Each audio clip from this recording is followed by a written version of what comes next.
begin the dialogue session with Minister Mentor Lee Kuan Yew. May I invite Minister Mentor and Professor Mahbubani onto the stage, please. Ladies and gentlemen, it gives me great pleasure to welcome to the podium for this dialogue. I can say that since I became the Dean of the Lee Kuan Yew School of Public Policy, one of the most persistent requests that I've received from the students at the school is they would love to have an opportunity to meet or to have a dialogue with So this evening is a real gift to the students of the Lee Kuan Yew School of Public Policy.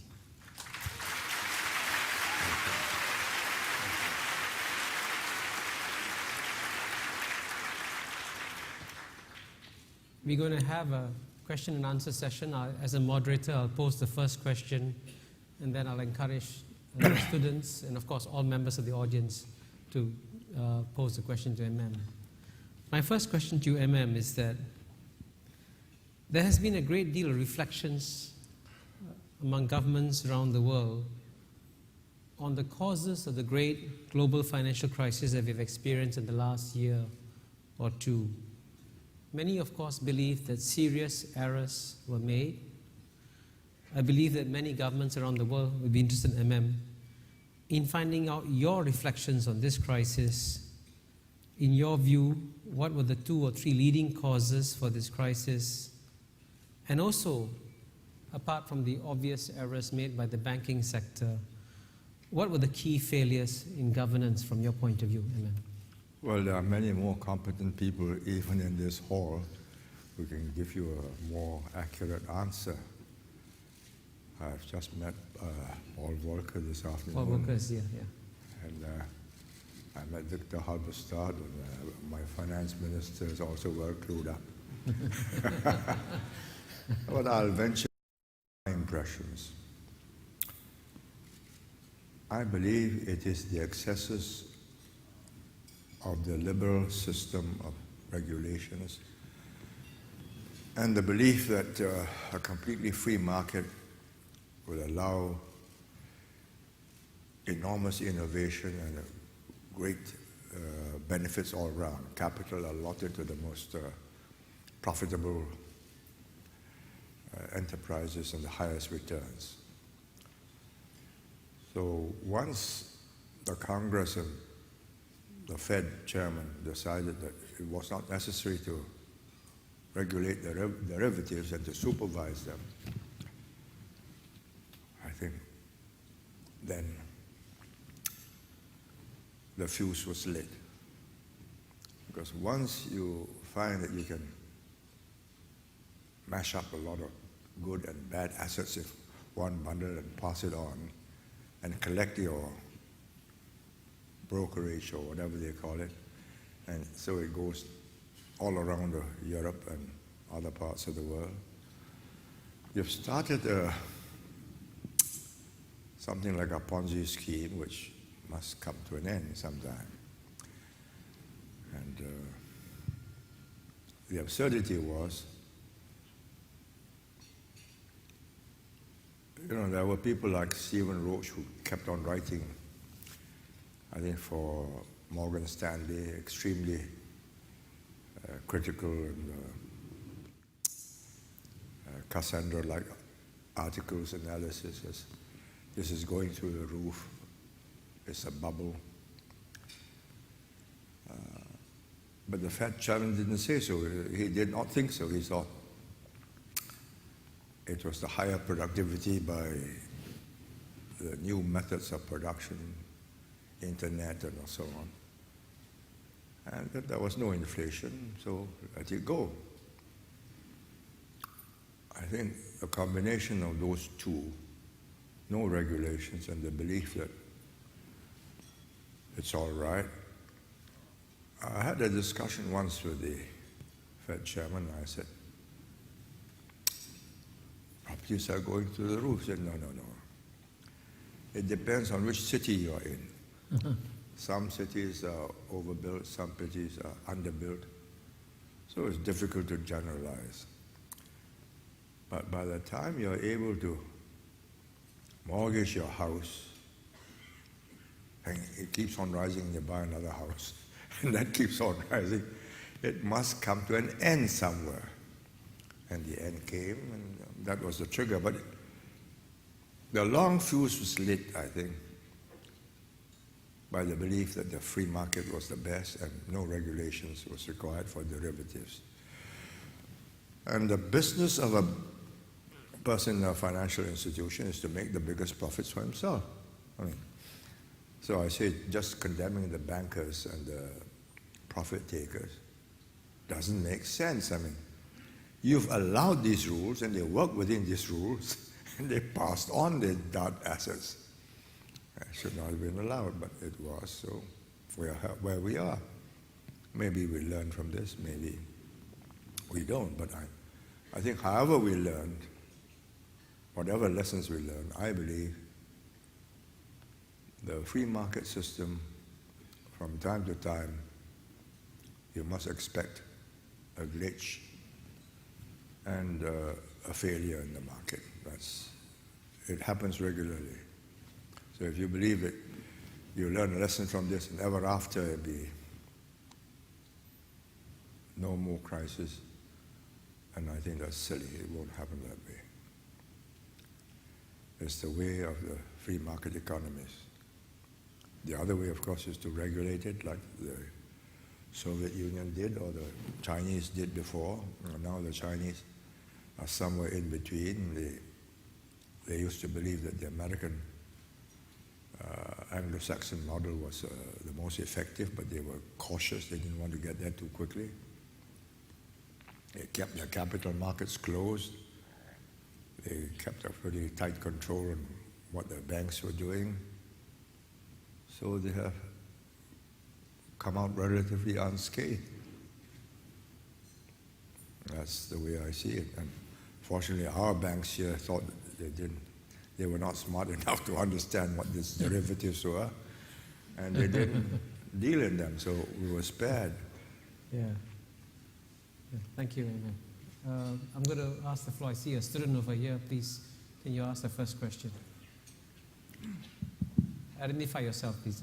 Yeah. Good evening. My name is Taufik Indra Kusuma. I am an MPP student from Indonesia. And Minister Mentor, sir, tonight I would like to ask a question about Indonesia. Because I believe that Indonesia currently faces a situation which you have often warned against, which is when there are too many voices in the marketplace and the government is too easily swayed by public opinion. Thus, it becomes very difficult for the government to implement long-term planning for development or to implement sound public policy because it bends over backward to accommodate all of these different voices, many of which are often uneducated or misinformed or otherwise misguided and usually nearsighted. So how do you believe a country like Indonesia should deal with this type of situation? Thank you. Do you expect me to endorse your statement? My business is to maintain the friendly relations. I would not venture to suggest why there is this hesitation in coming to decisions, whether it's multiplicity of voices or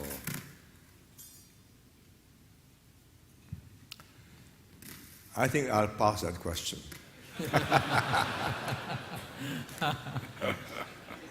The next question, yeah. Please identify yourself, yes. My name is Anu Singh, and I'm also a student at the Lee Kuan Yew School, originally from India. 5 years ago at the founding dinner, you had predicted great things for China and India and cited to India's secular democracy as key to its future success.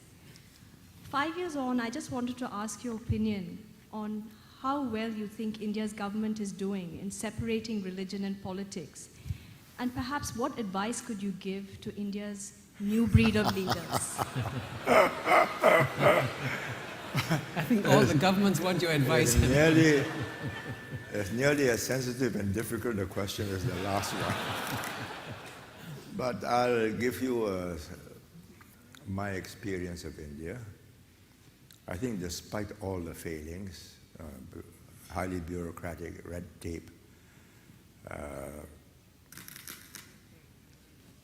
inefficient linkages between central and state governments, unwieldy coalitions in the center and unwieldy coalitions in the states. The progress is made is quite remarkable. I mean, 6, 7, 8% growth.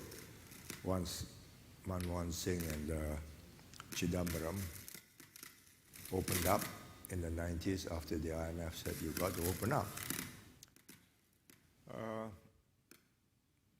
I think India is under some constraints, not the result of the politicians, but the result of the nature of the constitution and the nature of the society.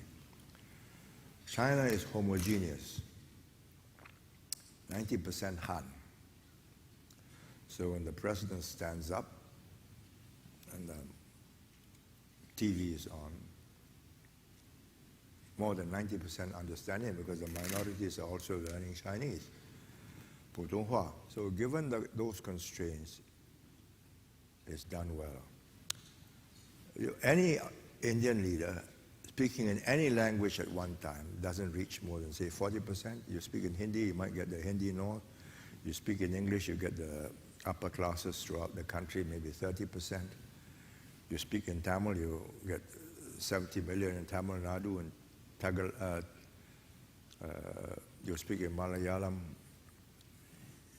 I don't know how many, 40 million. So that is an enormous diversity which makes it difficult to get the same policies through. And you can see that after each election you get a tussle of how to form governing coalitions. But on the other hand, because it's kept this constitution fluid, so a country with about 30, 40 different ethnic groups and 320 dialects and languages has held together. That's quite an achievement. Then you have the problem of the constitution. I was in Bombay 2 years ago, and now this is a fact, and I don't think the Deputy Chief Minister will take offense at my recounting what actually took place and his position. So he asked me if I would spend 3 hours discussing how to make Bombay a world financial center. So I thought, well, why not? So he brought all his main ministers, state ministers, and his officials. Halfway through the dialogue, I asked him, who governs Bombay? He said, there's a committee that runs Bombay. I said, but who provides it with the revenue? He said, we do, the state government. What happens to Bombay's revenue? It goes to the state government. I said, then how do you dispense with that revenue? He says, well, we spread it throughout the Maharashtra state because there are so many farmers and so on, everybody has got to be looked after. I then said to him, if you want Bombay to become like Shanghai, Pudong, then you make it a self-governing unit, which the Chinese have done in Shanghai, in Tianjin, in Chongqing, and a few other cities recently. Then they deal direct with the central government. The central government gives them the funds for the infrastructure, and the revenue is shared with the central government, not with the... Shanghai doesn't share revenue with either Jiangsu or Zhejiang or any of the neighboring states. It shares it with the central government. And the central government has invested enormous sums of money to make it a dragon head that goes up the Yangtze River right up to the Tibetan mountains. And there was a period when you had empty building blocks, but it doesn't matter. I mean, the central government has decided this is going to be a great international center, and they set out to make it one, and now it is one. So I said, do that. He looked at me and says, what will happen to my farmers? I said, you just got to deal with the central government. He says, no, The central government won't give me anything more. So the discussion ended there. So I said, well, then how do you solve this airport, which is not world class? The road from the airport to the city, which is not what you expect of a first world financial center. And the city itself, the planning is not as good as it would be if it were governed separately. This can't be done. So 2 days later, I was in Delhi and I met the Prime Minister. I said, this problem can be solved. You see, it's China, make it an independent unit. The Prime Minister looked at me and said, you don't understand. I will never get this passed through Parliament. I said, why? You have to go to Parliament. Yes. He said, all this requires an amendment in the legislation, in the Constitution, and that requires a 2/3 majority or some in the central government and in the states. We'll never get it passed. So Bombay will always be at the mercy of the Maharashtra government, and the Maharashtra government, quite wisely, takes its revenue and gives it to the farmers because they are the people who voted them in. So until you break that chain, how do you break the chain? Thank you. Next question over here. Minister Mentor, ladies and gentlemen, good evening. My name is Wang Yan, and currently an MPA student. I come from China, and to be specific, Jiangsu province, a place shares a lot with and owns a lot to you and to your country. My question is about real China versus imagined China. Because I doubt that there's an easy way for China to explain to the rest of the world what is really going on in this country, while itself is going through unprecedented transitions. Among all living leaders around the world, I think you are the only one that has been to China 30 times, I think, and that can speak excellent Chinese. So what does a real China look like in your eyes? And what are the major reasons that you believe how China sees itself and how the rest of the world, especially the West, sees China, are persistently out of alignment? Do you believe in a peaceful rise of China? And if you do, would you please kindly advise how China should act to effectively convince others that the rise of China is not a threat to the world? Thank you very much. You get very different questions, Emil. Yeah. I'll have to do a very carefully crafted thesis to answer you, which I'm not qualified to do. You live there, you've grown up there, you've been educated there. How can I know China better than you do? But just seeing China on 32 different visits over the last since 1976, that's about 33 years, I would say it's been a remarkable transformation.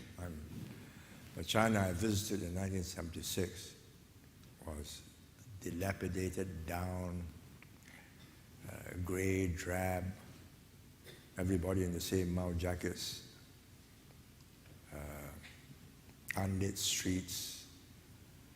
I was put up in the best hotel in Shanghai. I went down at night after dinner to see what it's like, and dark streets, unlighted shops, and whole streams of people. So you've got to keep on moving, otherwise you're holding everybody up. Overcrowded. Well, you go to Shanghai, unbelievably, it's widened the roads, they've greened up the place, huge tremendous improvements in their infrastructure. So that's coastal China, and you can find that in Guangzhou, Dalian, Tianjin, all the coastal cities. I've also been to the interior. I've been to Lanzhou and to see the caves in Dunhuang. And it was an arid place. It's got oil, and the oil has got to be shared with 1.3 billion people. So if Lanzhou were just looking after itself with its 40 million, might be quite a wealthy little oil state, but it's not as. So what is the real China? I think there are multiple real Chinas, depending, even within a province. But given the diversity of the country, the progress is made is quite outstanding. Can it have a peaceful rise? Quite possible. For 20, 30, 40 years. Will it be peaceful after it has risen? I cannot say. Because, every year since 1976, the relationship of China between Singapore and China, yes, it's good, it's friendly, but in 76, they were asking me questions about the free market, about many things. Now we are talking at a different level. I'm talking to people who read enormously and been briefed. So we are talking at a different level, and the relationship is at a more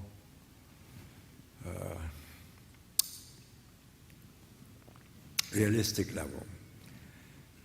You can't ask me with 4 million people to give advice to 1.3 billion people. I don't think it's wise anyway of me, and I'll cease to be friends if I do that. But I'll say what I think is good about China and a few things about what will hold it up.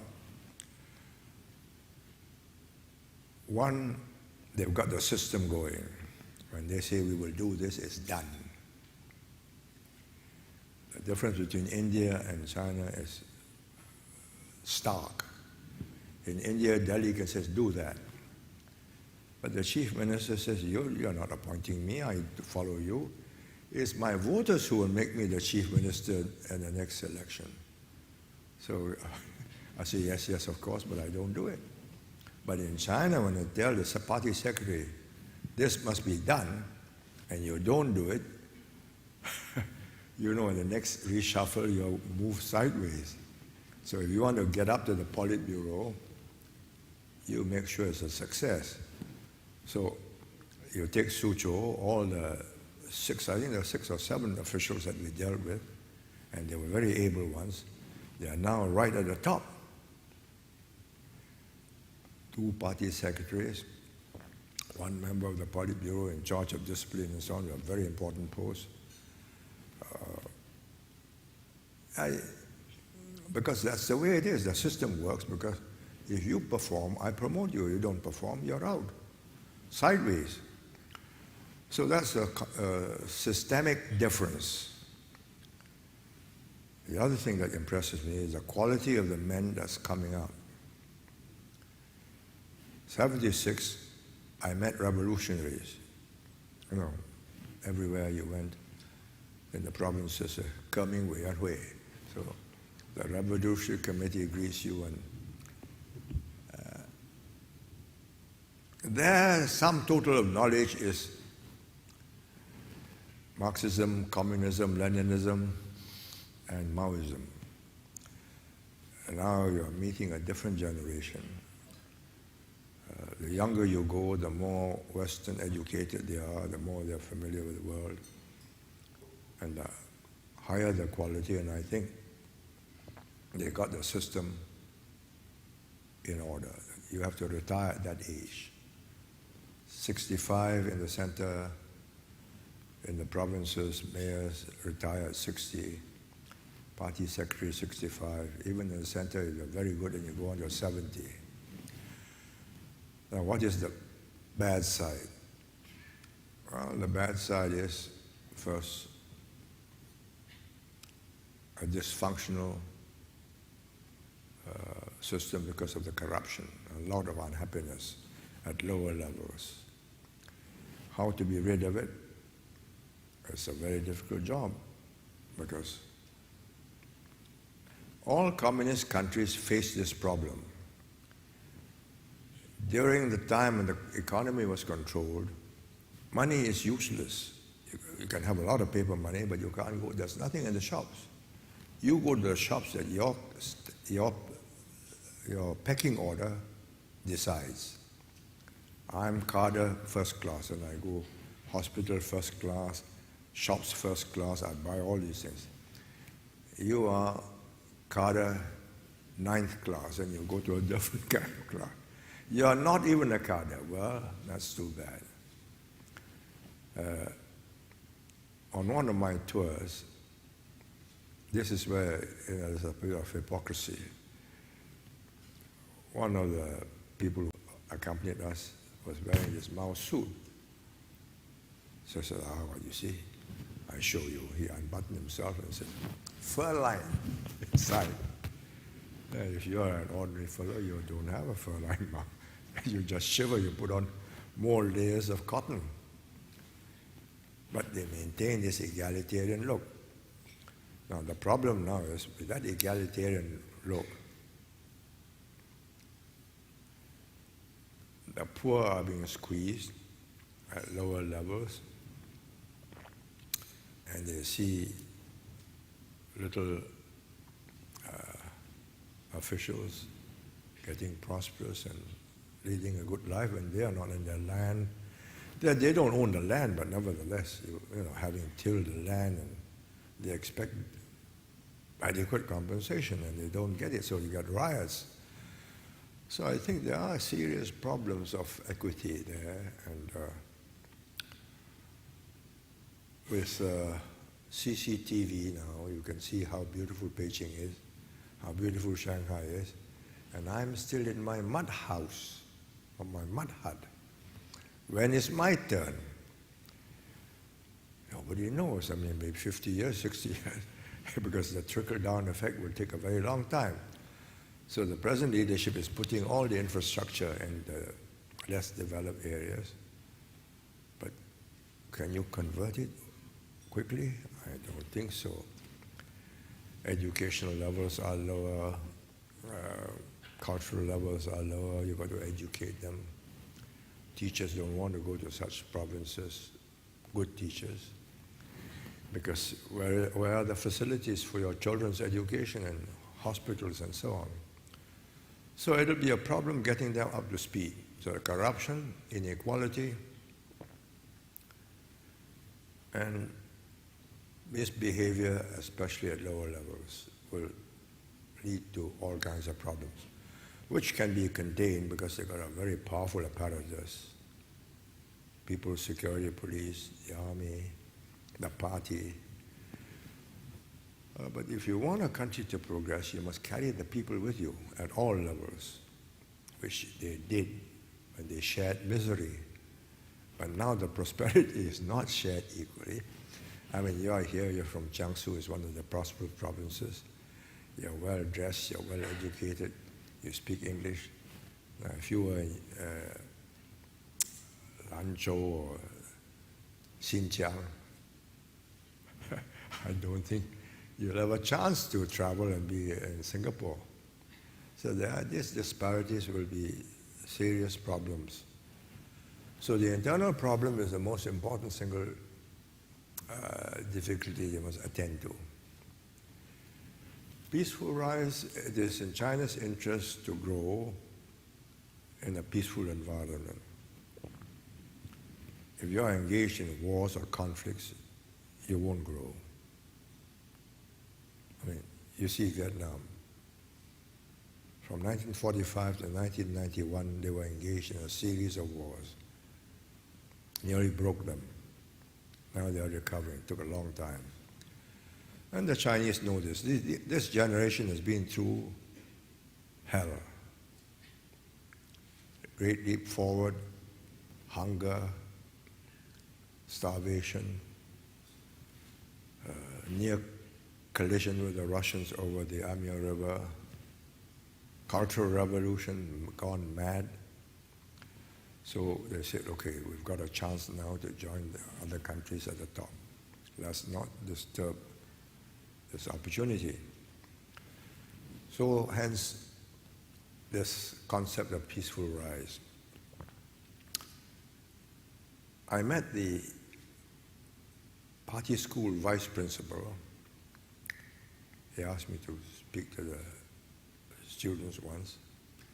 So I said, you know, if I were you, I would not use the word peaceful rise in English. It sounds all right in Chinese, 崛起, but in English it means you're rising as like a mushroom, you know, you scare people. Why not say cultural renaissance, that you're going back to Tang Dynasty or Sung Dynasty or Han Dynasty, a restoration of your cultural efflorescence. That will make people concentrate on the cultural side. So they now settle for peaceful development. I see they've moved away from peaceful rise. I have no doubts that they will have they want a peaceful rise. This generation. But the grandchildren may think that they have already arrived, and then they begin to flex their muscles, and then you will have a very different China. So I put this question to them. They said, no, it won't happen. We'll tell them. Teach them all the lessons. You know, the grandchildren never listen to grandfathers. So that's one problem. The other problem is a more crucial one. If you start off in the belief that the world has been unkind to you, that the world has exploited you, that the imperialists have devastated you, you know, looted Beijing, done all this to you. One day you get to the top table, you'll square accounts. Well, that's no good. I think you must get a generation to grow up and say, look, you're not going back to old China when you were just the only power in the world, as far as you know. Rome was far away. And the Silk Road, well, you can't invade each other.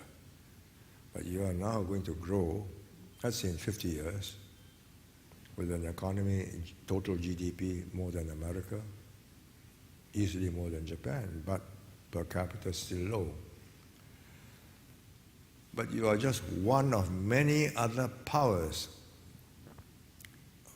many of them more innovative, more inventive, more resilient in meeting with changes in technology and changes in social lives and so on. So I tell my American friends, if I were you, I wouldn't worry about them today, you know, democracy and so on. Leave it to them. You've got tens of thousands of bright Chinese students in America. You give them a bad impression, a bad time, they'll go home nursing a grievance. You accept them as friends and say, look, this is one world, global warming. We will be in trouble, you will be in trouble. AIDS, terrorism, chemical weapons, nuclear weapons. It's a different world. China will not be the sole power. But sometimes, I'm not talking about people at the top, I think they understand this. But the people at the bottom, middle ranges, I mean, when the Deputy Prime Minister, our Deputy Prime Minister, who's now Prime Minister, went to Taiwan, the barrage of vicious articles on him on the internet from young students was intense. Suddenly, from a good old friend, we became a brand new enemy. Overnight, No, that gives us cause for reflection. So I said to some of my Chinese friends, I said, you know, you better tell your young people, if you say we are old friends, then we have to stay old friends for a long time. You can't say, suddenly I do something which you don't like and we become an enemy. I'm not sure if they can get the young people to understand that, because they are growing up in a different China, a China which they feel is going to come up very quickly, 崛起. I'm not sure it's going to come up without troubles. I think enormous social problems will crop up, disparity, corruption, all sorts of problems. But the crucial question that the world wants to know is, having arisen or having fully developed, what kind of a China, what kind of power is it going to be? Because by then you'll be 1,500 million or 600 million, educated, organized. It can become. Now they keep on saying, we are not going to be a hegemon. Never. No, I believe it for their lifetime. But as I think of the young attacking us, I think overnight I became an enemy. How is that? So I explained it to my friends. I said, no, when you do that, you annoy 1.3 billion people, 13 亿. That caused me to pause again. So when you annoy me, you only annoyed 4 million people. But I thought you said all countries, big and small, are the same. So I begin to have doubts about that. But never mind, I think it is still in the formative stage. And if I were America, Europe, and Japan, I would spend time to make sure that the mindset of the younger generation is not one of hostility, but one of acceptance and an understanding that you are now a stakeholder, which was Bob Zwedik's very apt description of their role. When they were called a stakeholder, they asked me, what is a stakeholder? I said, it means you got a stake in it, and if it goes down, you will lose money. I said, after some time, they said, yeah, that's right. So stakeholders are a good idea. So make them feel they're stakeholders, and if this earth goes warm, they're in as much trouble as anybody else. Thank you. Thank you, MM. I see we have about 10 minutes and 3 questionnaires here, MM. I'll try and see whether we can go through all 3. Number 1, number 2, number 3. So over there first, please. Yes, sir. My name is John Roberts. I am a MPP senior. Sir, I work for a charity. MPP senior. I work for a charity, and I'm interested in development issues. I admire your achievements and would thus like to know what lessons, in your opinion, can developing countries learn from Singapore's skillful balance between national self-determination and the need to develop rapidly with the current international pressure being put on the developing world to engage its citizens in policy formulation? The dilemma is between how do you maintain, in a sense, the tough policies that Singapore maintains and the pressure to have, I guess, a more open environment. That's the kind of dilemma that... That's no dilemma as far as I'm concerned. I've just been talking to my neighbor, Mr. Zhang Yongfa from Taiwan, and he was describing to me what a disaster Taiwan now is. He says, democracy, he says, we are now in a total state of disorder, and the future is very bleak. He says, you are doing the right thing, and I wish we were like you. So I said to him, but I'm constantly being attacked in America for being authoritarian. He says, no, I pay no attention to them. So, you see, in Asia, and Asia is important to me because it's the fastest growing area and we're going to grow with them. They see all pluses and no minuses. In America, you see more minuses than pluses. I said, well, good luck to you. I might also add, but I don't repeat this. Mr. Chang Yong-fa told me, America is not such a great example, you know. So I think the conversation ended there. I make no apologies. Okay. On the right here. I'm not elected by the American press or American media. I'm elected by the people of Singapore.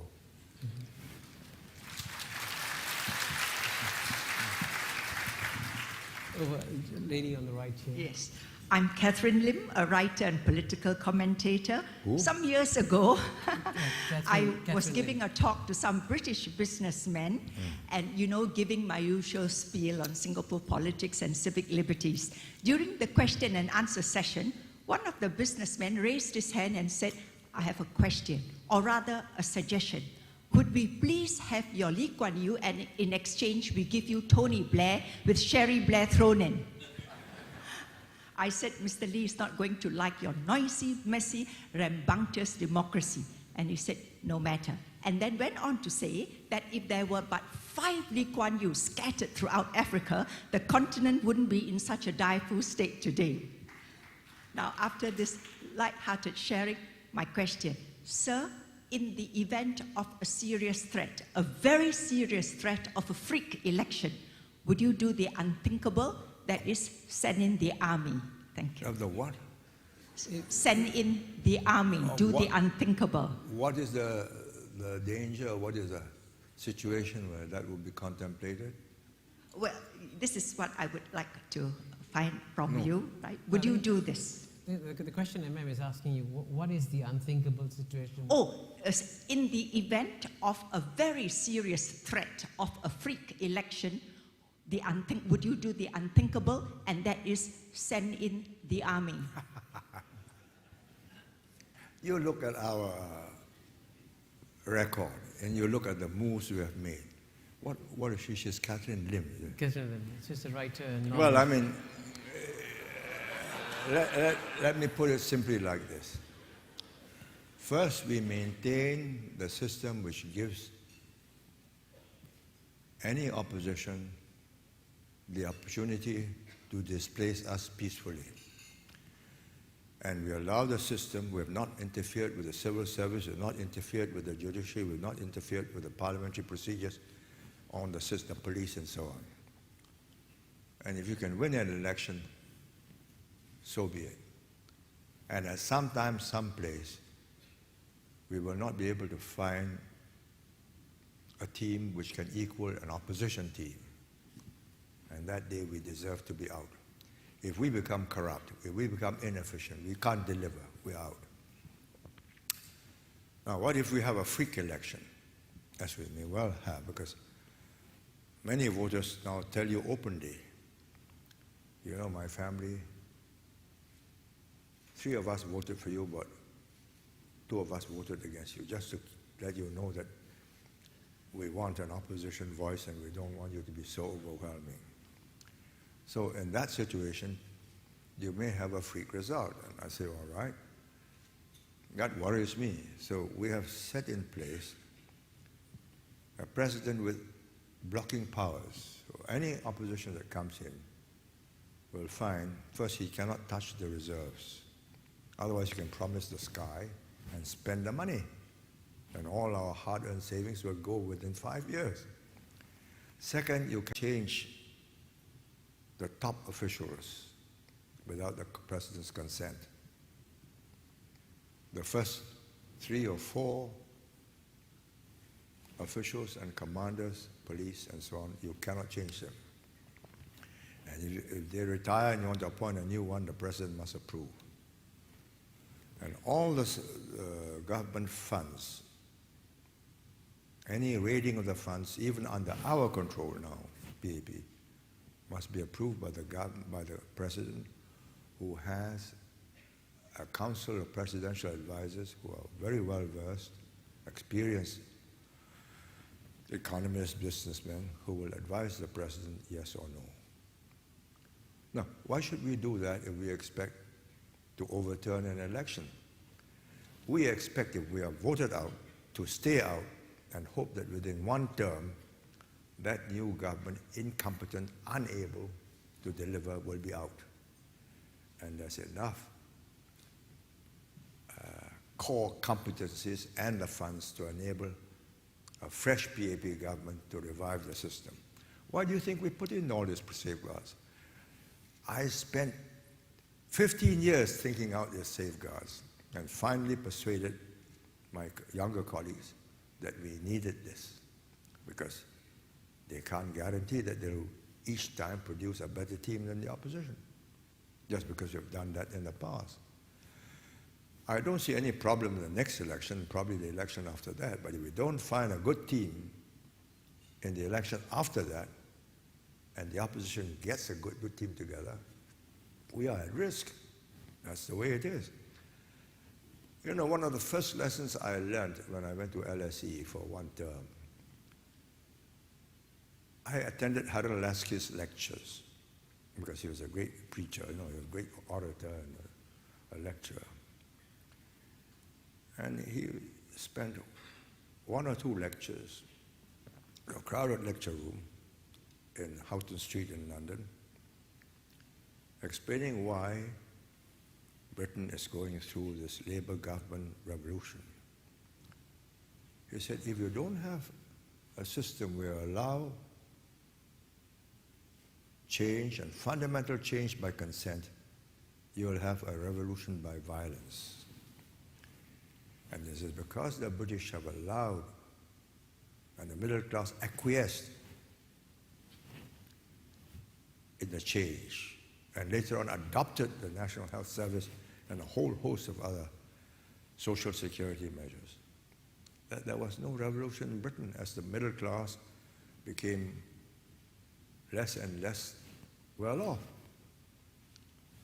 He says, so I learned, the first lesson I learned in politics is, you either have a revolution by consent, constitutionally, or a revolution by violence.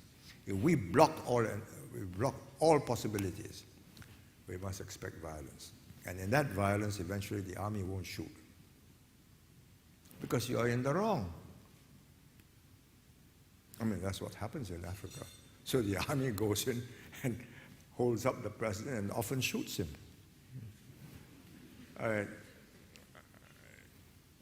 If we had not these thoughts at the back of our minds, why do we do these things?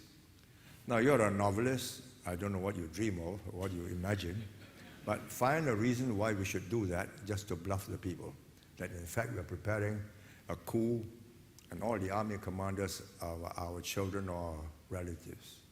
Doesn't make sense. An army commander, Air Force or police has to be approved by a committee, and the president must agree. Why? Because we will appoint that commanders? No, because a stupid government may do the wrong things, and when we return, we may find the whole machinery has collapsed, as often is the case. Simple. MM, we already passed 10 o'clock. Would you allow the two questioners, just quickly, if you don't mind, since time is passing, just quickly pose your question, and then we'll try and answer both at the same time so that we'll end in 5 minutes or so, please. Minister Mentor and Sir, just now my comrade from China asked you a question about China. As a Chinese in Singapore, I want to ask you a question about Singapore, especially how Singapore created great leaders like you. Or should I say, great leaders like you created Singapore. But anyway, my question is, how could Singapore continue to develop the next generation of great leaders, leaders that are as great as you are, or even greater than you are? Last night, I talked with my Japanese classmate, and he told me that in Japan, we also need LKY. I'm sorry, excuse our impertinence, but that's how you are called in our school. So, what do you do here? She's a student. I'm a student. Oh, you're a student? Yeah, I'm an MPP. Are you a permanent resident? Are you a citizen, or are you a visitor? I'm a permanent resident. How long have you been here? 1 year. so far.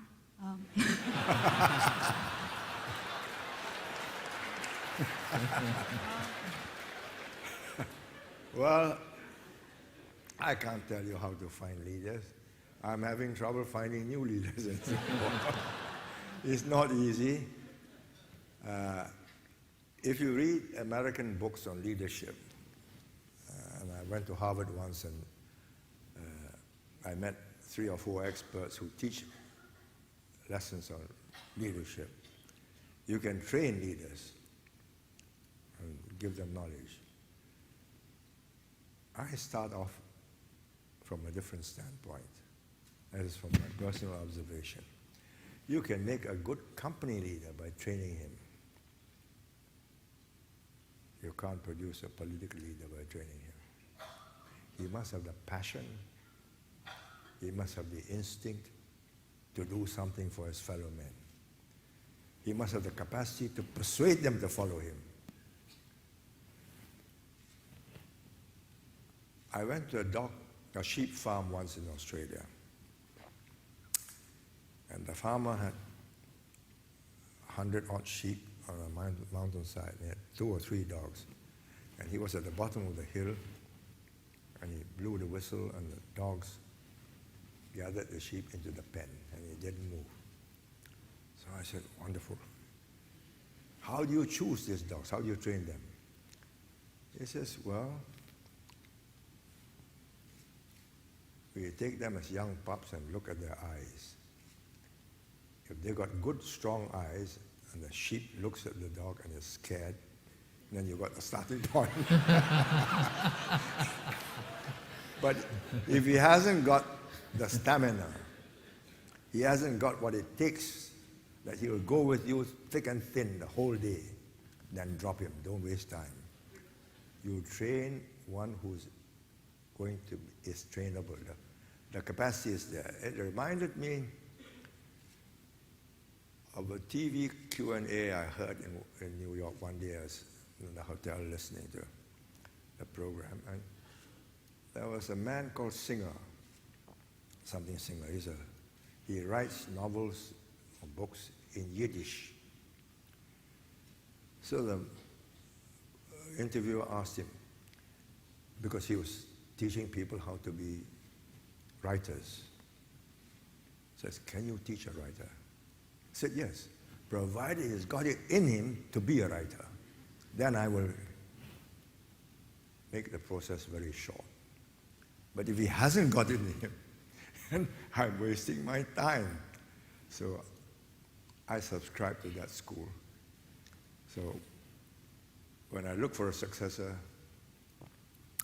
I want to see the passion, I want to see the capacity, the integrity, and the ability to persuade. So, but I tell you this little anecdote. In China, I would have gone down the greasy pole a long time ago.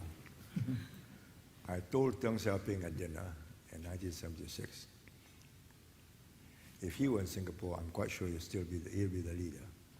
But if I were in China, in that greasy pole, halfway down, I'll be pushed down to the bottom. That's how fierce the elbows are in China. Thank you. And just one last Final quick question. Yes. And then this will be the last question, I'm afraid. Yes. Minister Mentor, good evening. Ambassador, I'm Rico Hizon from BBC World News, and I'd like to go back full circle to the very first question. From BBC World News. BBC World News? I'm not here to be interviewed by the media. Just a simple question, Minister Mentor. Just full circle back to the financial crisis and on the issue of regulation. Unbridled risk-taking by some bankers has been cited as one of the major reasons that has led to this global financial crisis, and the incentive of lucrative bonus payments has basically led these traders and dealers to take more risks. And there has been a gathering storm, particularly among 2 leaders in Europe, Nicolas Sarkozy of France and Angela Merkel of Germany, to push for a global regulation on bonus payments. Do you think that this initiative will move forward in the G20, and do you support such initiative? We are in the middle of a crisis we haven't got out of. I think the concentration will be how do we make sure we don't go further deep into this recession and somehow surface. When we are out of this, then we'll begin the more difficult task of what can we do to improve the system. But no improvement can ever prevent another breakdown. I do not believe that. The Europeans believe they can regulate. There's a cost to regulation. I mean, the British and the Americans, had they not gone to these excesses, were making higher returns in their GDP every year. So there's a trade-off. You may be right. I mean, you're in the news business. I mean, you read all the economists and all the wise people who give their views. What you ask me? I mean, I've told you I don't know very much about it. So I accept your statement as another one of a well-informed person. Thank you. Thank you, sir. Thank you. Amen.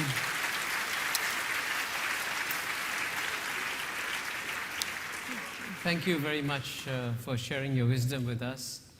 Please join me once again in thanking MM for